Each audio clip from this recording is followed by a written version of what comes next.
എന്താണ് uric acid അല്ലെങ്കിൽ uric acid എത്ര കാലം കൊണ്ട് നമുക്ക് മാറ്റിയെടുക്കാൻ പറ്റും? ഇന്ന് കോമൺലി കാണുന്ന ഒരു സംഭവമാണ് യൂറിക് ആസിഡ്. കൊളസ്ട്രോളും പ്രഷറൊക്കെ പോലെ തന്നെ കൂടുതലായിട്ട് കാണുന്ന ഒരു സംഭവമാണ് യൂറിക് ആസിഡ്. അപ്പോൾ എങ്ങനെയാണ് അത് ഉണ്ടാവുന്നത്, അതിനെ എങ്ങനെ നമുക്ക് റിക്കവർ ചെയ്യാം, എന്തെല്ലാം കാര്യങ്ങൾ ചെയ്യാം എന്നതിനെ പറ്റി നോക്കാം. ഞാൻ doctor Nishitha M, doctor Basil's homeo hospital, Pandikkad, Malappuram ജില്ല.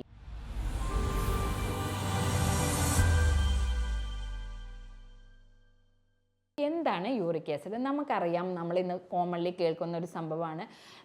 കൊളസ്ട്രോളും പ്രഷറൊക്കെ പോലെ തന്നെ നമ്മൾ കേട്ട് കേൾവിയുള്ള ഒരു സംഭവമാണ് യൂറിക് ആസിഡ്. അപ്പോൾ എന്താണ് ഈ യൂറിക് ആസിഡ് എന്ന് നിങ്ങൾക്ക് പലർക്കും അറിയുണ്ടാവും.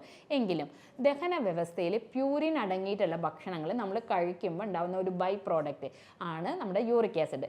കോമൺലി ഇത് നമ്മുടെ സാധാരണ നമ്മുടെ വൃക്കകൾ അരിച്ചു മാറ്റുകയാണ് ചെയ്യുക. പക്ഷേ നമ്മൾ ഈ പ്യൂരിൻ കണ്ടന്റ് അടങ്ങിയിട്ടുള്ള ഭക്ഷണങ്ങൾ ധാരാളം കഴിക്കുന്നത് മൂലം തന്നെ അവ നമ്മുടെ ശരീരത്തിൽ അടിഞ്ഞുകൂടുക, അതായത് രക്തക്കുഴലുകളിലൊക്കെ അടിഞ്ഞു കൂടിയിട്ട് അത് ഉണ്ടാവുന്ന ഒരു ബുദ്ധിമുട്ടാണ് ഇത്തരത്തിലുണ്ടാവുന്ന യൂറിക് ആസിഡ് എന്ന് പറയുന്ന ഒരു കണ്ടീഷൻ.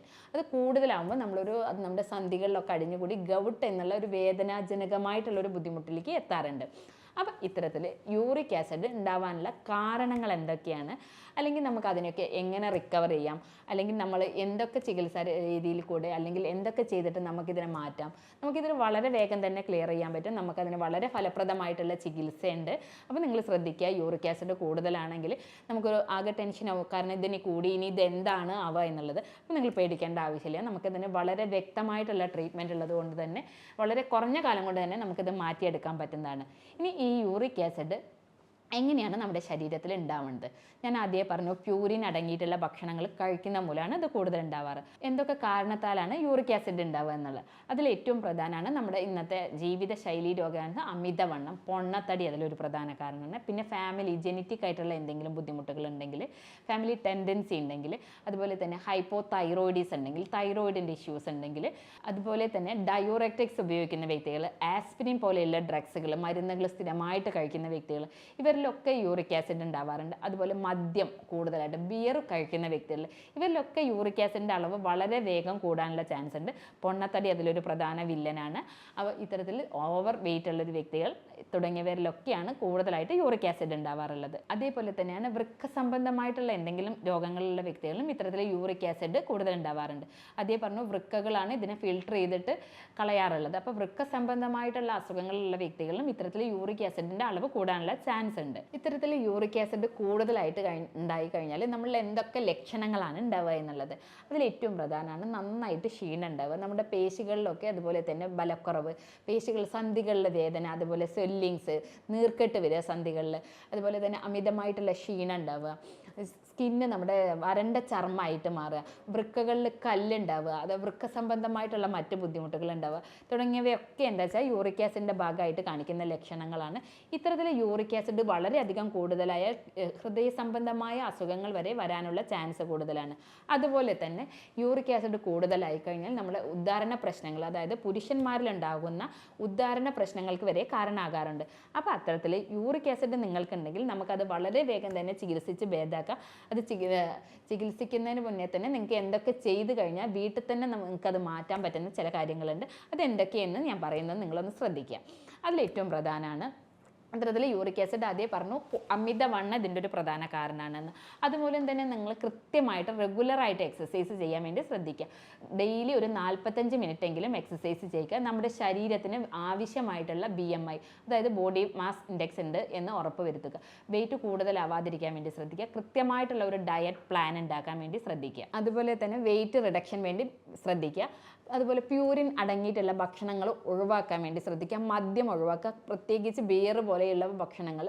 ബിയർ പോലെ കുടിക്കുന്ന ഒരു ഹാബിറ്റ് ഉള്ള വ്യക്തികളാണെങ്കിൽ അത് കംപ്ലീറ്റ്ലി സ്റ്റോപ്പ് ചെയ്യാൻ വേണ്ടി ശ്രദ്ധിക്കുക. ധാരാളം വെള്ളം കുടിക്കുക. പഴങ്ങൾ നന്നായിട്ട് ഭക്ഷണത്തിൽ ഉൾപ്പെടുത്തുക. പഴങ്ങളിൽ പൊതുവെ പ്യൂരിൻ കണ്ടൻസ് കുറവാണ്. അതിനാൽ തന്നെ പഴങ്ങൾ കഴിക്കുന്നത് മൂലം നമ്മുടെ യൂറിക് ആസിഡിൻ്റെ ലെവൽ കുറയാൻ സഹായിക്കുന്നതാണ്. അതുപോലെ തന്നെ പഞ്ചസാര അടങ്ങിയിട്ടുള്ള ഭക്ഷണങ്ങൾ, കൊഴുപ്പ് കൂടിയിട്ടുള്ള ഭക്ഷണം, അമിതമായിട്ട് കൊഴുപ്പ് കൂടിയിട്ടുള്ള ഭക്ഷണങ്ങൾ, ഇവയൊക്കെ നമുക്ക് അമിതവണ്ണം വരാനുള്ള ചാൻസ് കൂടുതലാണ്. അപ്പോൾ ആളുകൾ ചോദിക്കാറുണ്ട്, ഈ കൊഴുപ്പ് കഴിച്ചിട്ടുള്ള ഭക്ഷണങ്ങൾ കഴിച്ചാൽ യൂറിക് ആസിഡ് ഉണ്ടാവുമോ എന്നുള്ളത്. ഇത്തരത്തിലുള്ള അതുപോലെ കൊഴുപ്പ് കൂടിയിട്ടുള്ള ഭക്ഷണങ്ങൾ, കാർബ്, അതുപോലെ തന്നെ പഞ്ചസാര കൂടിയിട്ടുള്ള ഭക്ഷണങ്ങളൊക്കെ കഴിക്കുമ്പോൾ നമ്മളതൊരു അമിതവണ്ണത്തിലേക്ക് എത്താനുള്ള ചാൻസ് കൂടുതലാണ്.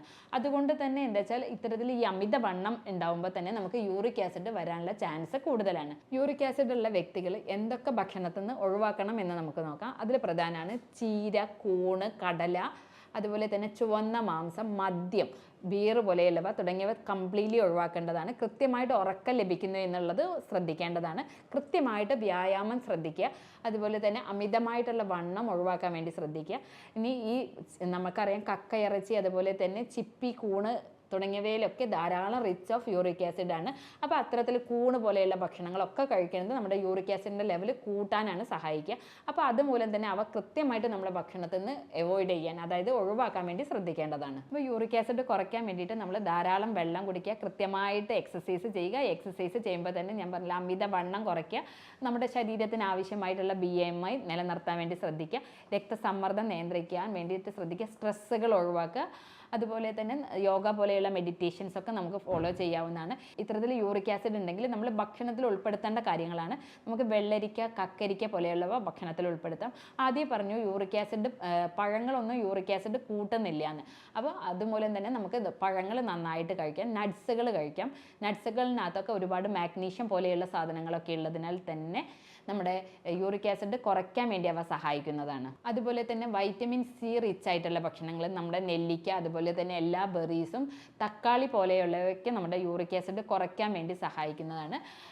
അതേപോലെ നട്ട്സുകൾ, അണ്ടിപ്പരിപ്പുകൾ, വിത്തുകൾ, നമ്മുടെ മത്തൻ കുരു പോലെയുള്ള വിത്തുകൾ തുടങ്ങിയവയൊക്കെ നമ്മുടെ യൂറിക് ആസിഡ് കുറയ്ക്കാൻ വേണ്ടി സഹായിക്കും. ധാന്യങ്ങൾ, നമ്മുടെ ഹോൾ വീറ്റഡ് ആയിട്ടുള്ള തവിടടങ്ങിയിട്ടുള്ള ധാന്യങ്ങൾ, ഓട്സുകൾ, തവിടടങ്ങിയിട്ടുള്ള ഗോതമ്പ് തുടങ്ങിയവയൊക്കെ നമ്മുടെ യൂറിക് ആസിഡ് കുറയ്ക്കാൻ വേണ്ടി നമ്മെ സഹായിക്കുന്നതാണ്.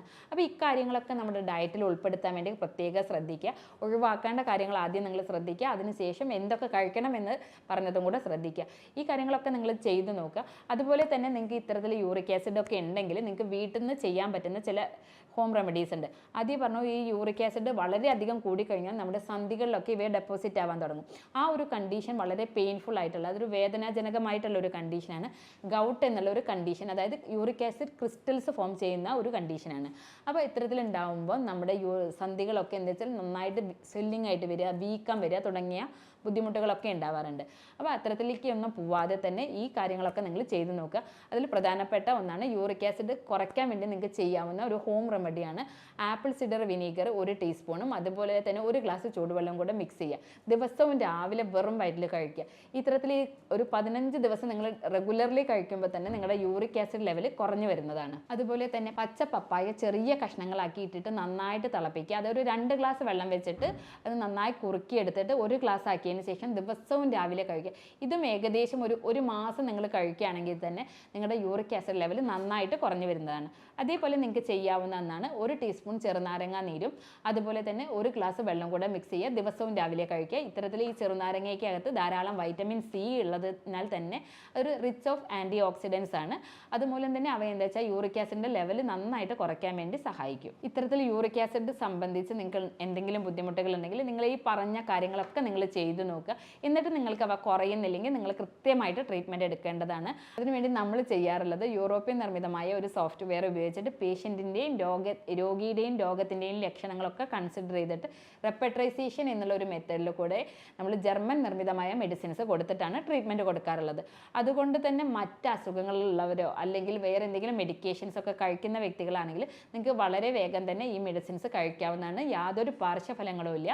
അതുകൊണ്ട് നിങ്ങൾക്ക് എന്തെങ്കിലും ഇത്തരത്തിൽ ബുദ്ധിമുട്ടുകളുണ്ടെങ്കിൽ അല്ലെങ്കിൽ ആരോഗ്യ സംബന്ധമായ എന്തെങ്കിലും ബുദ്ധിമുട്ടുകളുണ്ടെങ്കിൽ നിങ്ങൾക്ക് എന്നെ വാട്സാപ്പിൽ മെസ്സേജ് ചെയ്യാവുന്നതാണ്.